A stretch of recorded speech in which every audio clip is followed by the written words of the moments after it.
think a lot of people assumed that Terrell would be the identity of this offense. Is that realistic?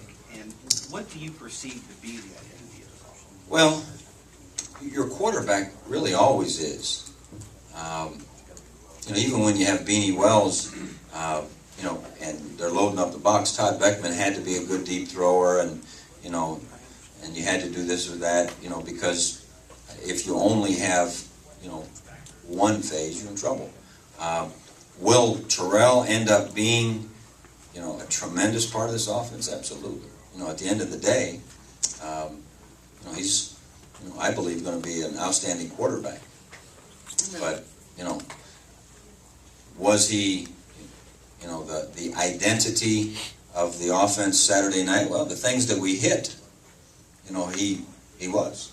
But things that we didn't, we weren't. So, yes, sir. Sorry, you mentioned earlier about keeping the eye on Toledo, and if you're thinking back to last week or thinking ahead, it's bad. After a game like last Saturday, where there's so much emotion, so much good news, is that a message you hit harder this week than maybe other weeks with the team, or are these guys flip on the film and they can figure out we got to move on? Probably only if you sense that that's not going on.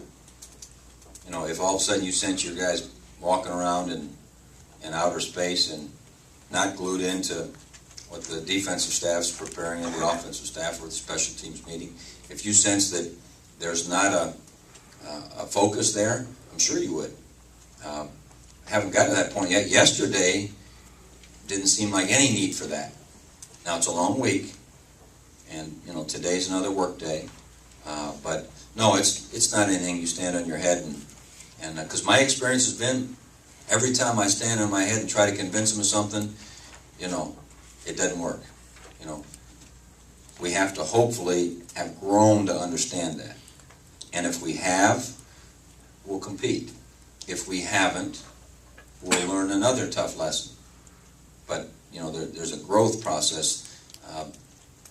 What we say to them on a given, they're a great bunch of guys, and they listen closely.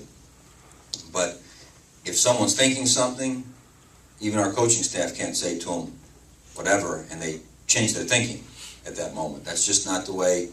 Coach Bruce always had a saying that I listened to closely. He said, "A man convinced against his will is of the same opinion still." And so whatever the opinion is, whatever they've grown to have as their opinion, how they think about things, you're probably not going to change that by just saying, "Oh, by the way." Lori, we better get one more here. I got those troops out there. Oh my gosh, we've gone forever. Thanks for bringing up Toledo, by the way. How much freedom at this point does Terrell Pryor have to audible out of plays? And is he making good adjustments more often than not when he needs to? In our run game, we have a significant amount of checks, simply for looks. And he has to do it well, and does. Hasn't erred this year that I can think of. In the pass game, a lot of the decisions are made up front, and he has to know what they're doing, so he knows who's free, because just wait till this week. Now, as you watch Toledo, they are bringing more than you can block. That's just the way it is. Your line better figure out where they're bringing them from, and he better figure out who's free.